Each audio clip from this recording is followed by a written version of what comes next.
नमस्कार, स्वागत है आप सभी का हमारा उत्तर प्रदेश में और मैं हूं आपके साथ काव्या। तो चलिए बुलेटिन की शुरुआत करते हैं, लेकिन उससे पहले नजर डालते हैं बुलेटिन की कुछ अहम सुर्खियों पर। अपहरण की झूठी कहानी रचने वाले डॉक्टर गिरफ्तार, 100 रुपए लेकर शख्स ने पुलिस को दी थी सूचना।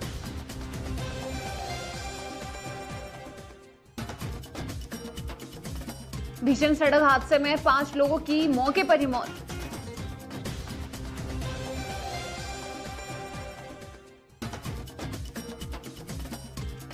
नगर विकास मंत्री ने किया 80.53 करोड़ रुपए की योजनाओं का शिलान्यास। और अब खबरें विस्तार से।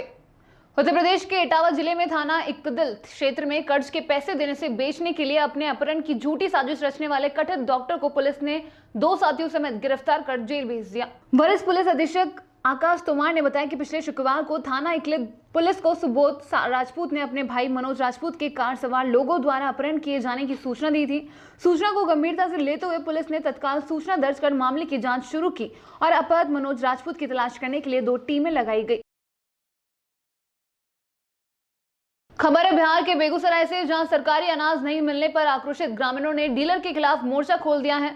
यह मामला सिंघौली थाना क्षेत्र के कमरुद्दीन वार्ड नंबर 5 की है। ग्रामीणों ने बताया कि डीलर आनंद कुमार के द्वारा पिछले 2 महीने का राशन सरकारी अनाज गरीबों को नहीं दी गई। इसी के नाराज होकर ग्रामीणों ने डीलर को भरी पंचायत में बुलाकर अनाज नहीं देने के कारण बताने को कहा। इस पंचायत में डीलर के खिलाफ कड़ी से कड़ी कार्रवाई करने की ग्रामीणों के द्वारा मांग की गई। ग्रामीणों ने कहा कि जब तक ये फैसला नहीं होगा तब तक इस डीलर को यहाँ से जाने नहीं दिया जाएगा। ग्रामीणों ने बताया कि आरोप लगाया कि डीलर के द्वारा मनमानी की जाती है। यही समय पर सरकारी अनाज गरीबों को बीच नहीं बांटा जाता है, टाल मटोल कर वहां से भगा देते हैं और अनाज भी कम देता है। जबकि सरकार के द्वारा मार्च तक डीलरों के द्वारा अनाज लाया गया, इसके बावजूद भी दिसंबर और जनवरी का अनाज गरीबों के बीच नहीं बांटा गया। इस पंचायत में सैकड़ों ग्रामीण जुटे हुए हैं और डीलर को बंधक बनाकर पंचायत कर रहे हैं। डीलर आनंद कुमार ने बताया कि सरकार के द्वारा अनाज अभी नहीं दी गई है, अनाज दिया जाएगा तो गरीबों के बीच बांटा जाएगा।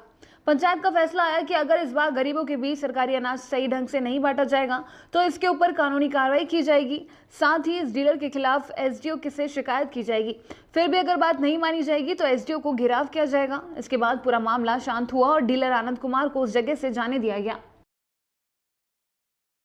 जनपद कासगंज पुलिस को बड़ी कामयाबी मिली। 18 जनवरी को मोबाइल चोरी घटना का खुलासा किया, जिसमें 2 चोर गिरफ्तार हुए, साथ ही 4 लाख के मोबाइल भी मिले। कासगंज पुलिस को मिली एक बड़ी कामयाबी पर अपर पुलिस अधीक्षक आदित्य प्रकाश शर्मा के नेतृत्व में चलाए जा रहे अपराधी अभियान में तहत पुलिस को 2 चोर को गिरफ्तार किया, जिन्होंने 18 तारीख की रात्रि को अज्ञात चोरों द्वारा मालिक मोबाइल सेंटर स्माइलपुर रोड अमीर खुसरो द्वारा के पास से शटर काट कर चोरी की गई थी, जिसके संबंध में वादी मोहम्मद साजिश के लिखित तहरीर के आधार पर थाना कासगंज भादवी पंजीकृत किया गया था तथा मौके से पुलिस द्वारा शटर काटने में प्रयुक्त ऑक्सीजन सिलेंडर बरामद किया गया था, जिसके लिए टीमों द्वारा किए जा रहे सार्थक प्रयासों के क्रम में मुखबिर खास की सूचना पर पुलिस टीम द्वारा अमापुर तिराहे से मंडी की तरफ से 2 लोग अरमान और आकिल को गिरफ्तार करने में कामयाबी हुई।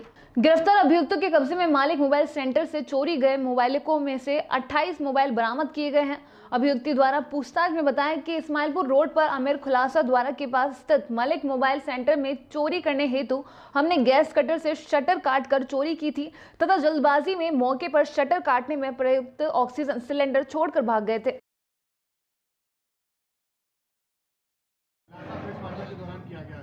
थाना कासगंज के अंतर्गत इस्माइल रोड पर अमीर खुसरो द्वार के पास में मलिक मोबाइल सेंटर है एक दुकान, जिसमें से 17/18 जनवरी माह की 17/18 तारीख को रात में मोबाइल की चोरी हुई, जिसमें से वहां पर मोबाइल की चोरी में प्रयुक्त गैस कटर को भी रख के चोर भाग गए।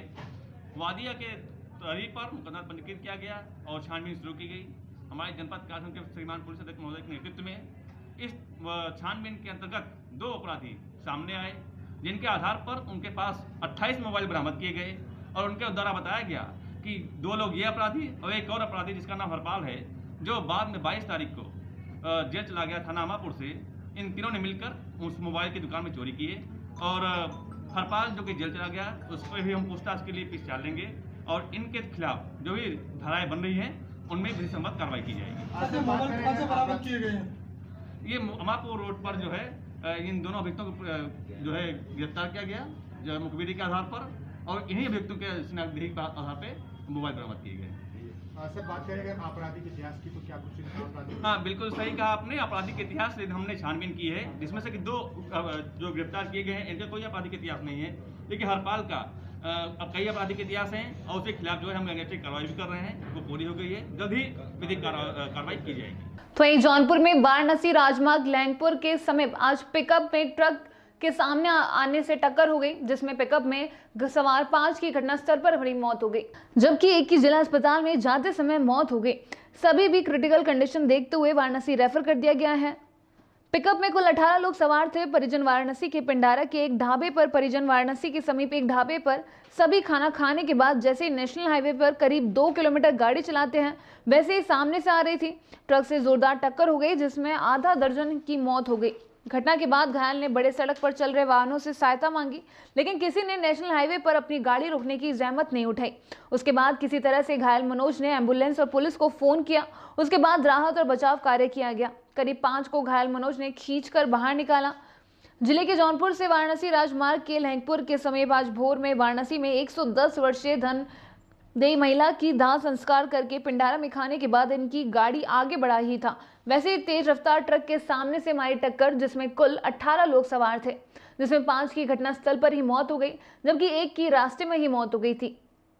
एक की हालत क्रिटिकल कंडीशन बताई जा रही है, जिसको घटनास्थल पर वाराणसी के लिए रेफर कर दिया गया। अन्य सभी घायलों को इलाज जौनपुर के जिला अस्पताल में चल रहा है। वहीं घटना की जानकारी के बाद डीएम मनीष कुमार, एसपी राजकरण, आईए मल्हनी, विधायक लक्की सहित तमाम समर्थक व परिजन जिला अस्पताल पहुंचे गए। वहीं डीएम मनीष कुमार ने कहा कि जांच कर मृतक के परिजनों को उचित मुआवजा ऐलान किया जाएगा।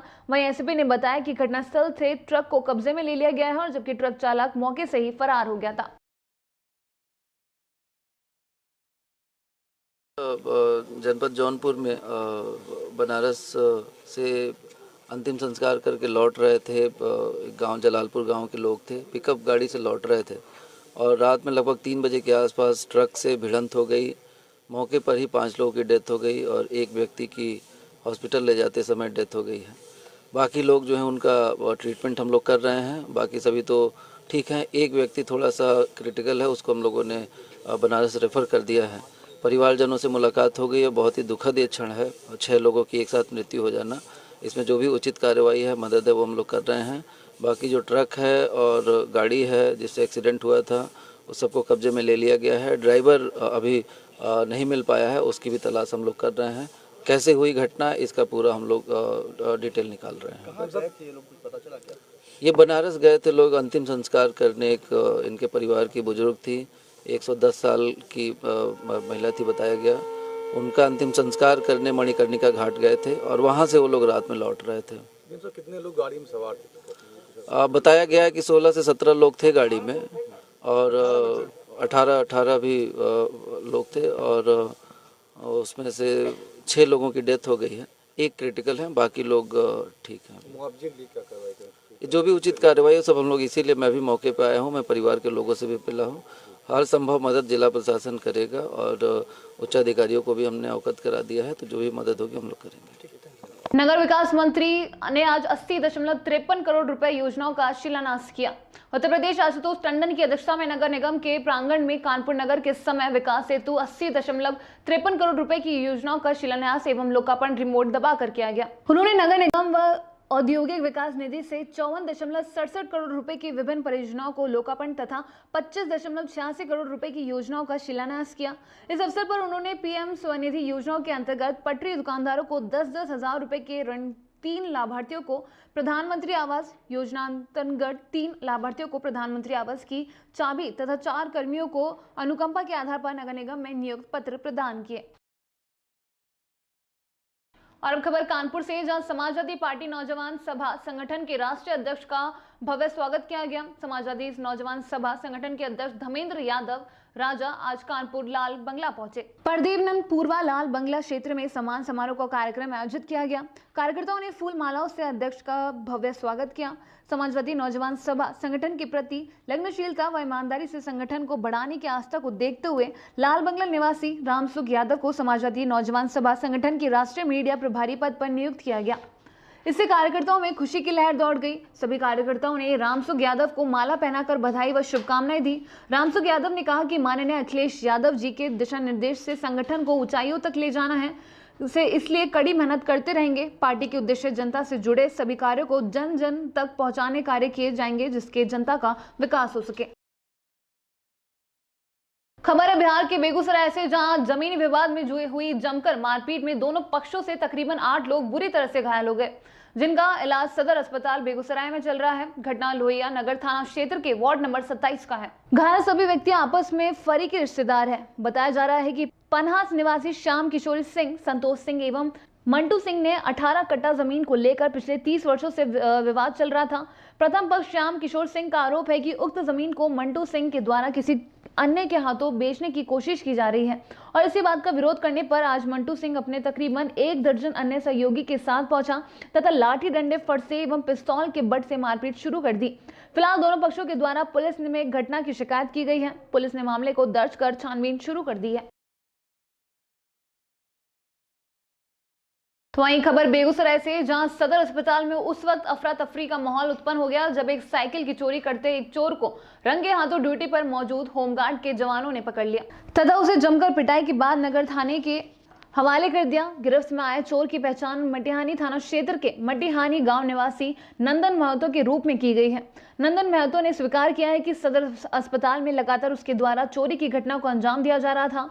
गौरतलब है कि इन दिनों बेगूसराय के सदर अस्पताल में मरीज के साथ आए परिजनों की साइकिल लगातार चोरी हो रही थी और उसको लेकर सीएस ने ड्यूटी में कार्यरत जवानों को चोर पकड़ने के लिए सख्त निर्देश दे रखा था। और आज जब मुफस्सिल थाना क्षेत्र के भरा निवासी बाबूलाल शर्मा अपनी साइकिल को खरीद कर खड़ा करने के बाद पेशेंट को अंदर भेज रहे थे, इसी क्रम में नंदन महतो वहां पहुंचे और इनकी साइकिल लेकर भागने लगा।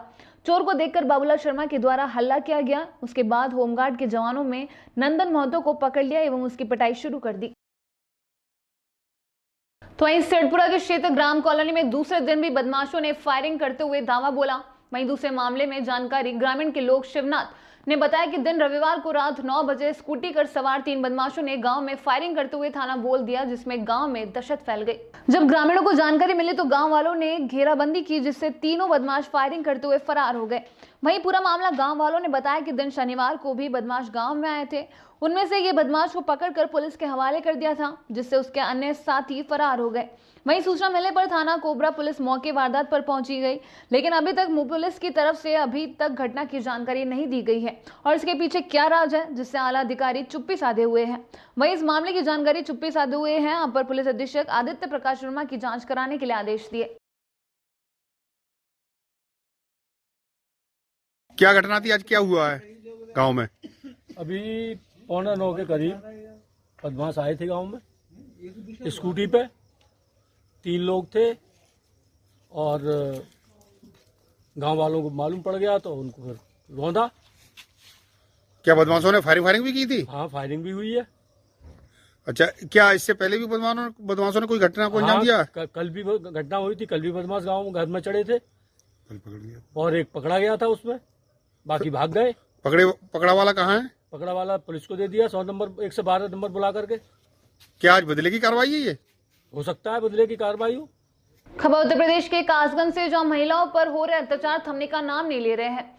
वहीं एक जिंदा महिला को घर के अंदर चारपाई पर तेल डालकर दहेज लोभियों ने जिंदा जला दिया। ये दिल दहलाने वाला पूरा वाक्य अमापुर थाना क्षेत्र के वायली गांव का है। मृतका के चाचा सतीश चंद्र की माने तो उन्होंने अपनी बहन सावित्री की शादी 3 वर्ष पूर्व वायली गांव निवासी चंद्रशेखर के साथ की थी। शादी के बाद से ही ससुराली जन अतिरिक्त दहेज में बाइक, जंजीर, अंगूठी की मांग करने लगे। मांग पूरी नहीं हुई, दहेज लोभी ससुरालियों ने अपने ही बहू सावित्री को चारपाई पर बांध लिया और उसके ऊपर मिट्टी का तेल छिड़क कर आग के हवाले कर दिया। मायके पक्ष की सूचना पर पुलिस ने पति सहित 4 ससुरालियों के खिलाफ मुकदमा दर्ज करके हत्यारोपियों की तलाश शुरू कर दी है। वहीं पुलिस ने शव को कब्जे में लेकर पंचनामा भरवा कर पोस्टमार्टम के लिए कासगंज के लिए भेज दिया है। क्या नाम है आपका? मेरा नाम सतीश कुमार है जी। सतीश जी, आपकी भतीजी के साथ जो घटना घटी है, क्या घटी है? ऐसा है, लोगों ने बताया कि सिलेंडर से आग लग गई है। फिर हमने आकर के सामने देखा तो उसने इन्होंने आग लगा करके जला दिया उस लड़की को। क्या साल पहले शादी की थी आपने? 3 साल पहले। क्या कमा होती है? और इनों की कुछ मांग थी, मोटरसाइकिल जंजीर वगैरह मांग रहे थे। मांग पूरी ना होने के कारण इन्होंने लड़की को मार दिया जला करके। आपने कोतवाली में तहरीर दी है? हाँ, तहरीर दी है जी। किन किन लोगों के नाम दिए? 4 नाम है। और फिलहाल हमारे उत्तर प्रदेश में बस इतना ही। देश और दुनिया की तमाम खबरों के लिए जुड़े रहिए डीपीके न्यूज के साथ।